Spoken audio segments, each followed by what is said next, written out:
of this government. Mr. Speaker, we cannot allow the courts to legislate from their benches. Mr. Speaker, Article 11 is very explicit about respecting African traditions and cultures. Mr. Speaker, when I see the Supreme Court, which supposedly is supposed to be constituted of men and women,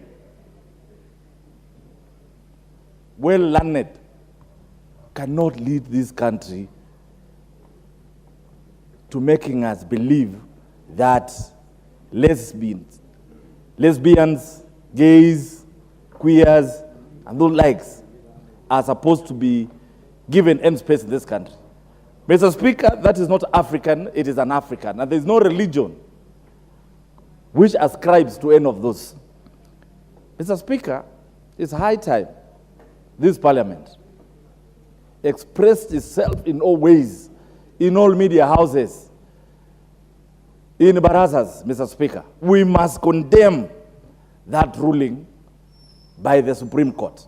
And Mr. Speaker, it's high time the Attorney General of this country went to appeal this ruling, because those 5 judges who passed this kind of judgment, Mr. Speaker, he favored a group of people that is going to encourage other groups. Mr. Speaker, then we should have the Mungiki, we should have Al-Shabaab, we should have rapists, we should have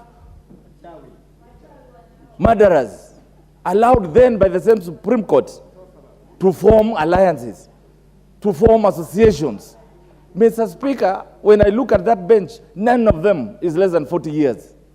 Mr. Speaker, what are they telling our young children?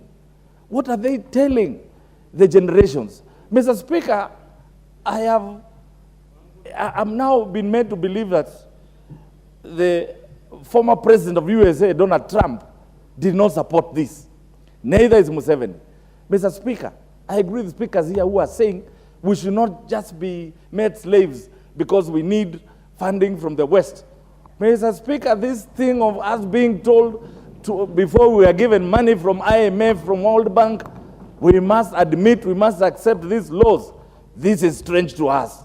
Mr. Speaker, we must tell them. I know they force us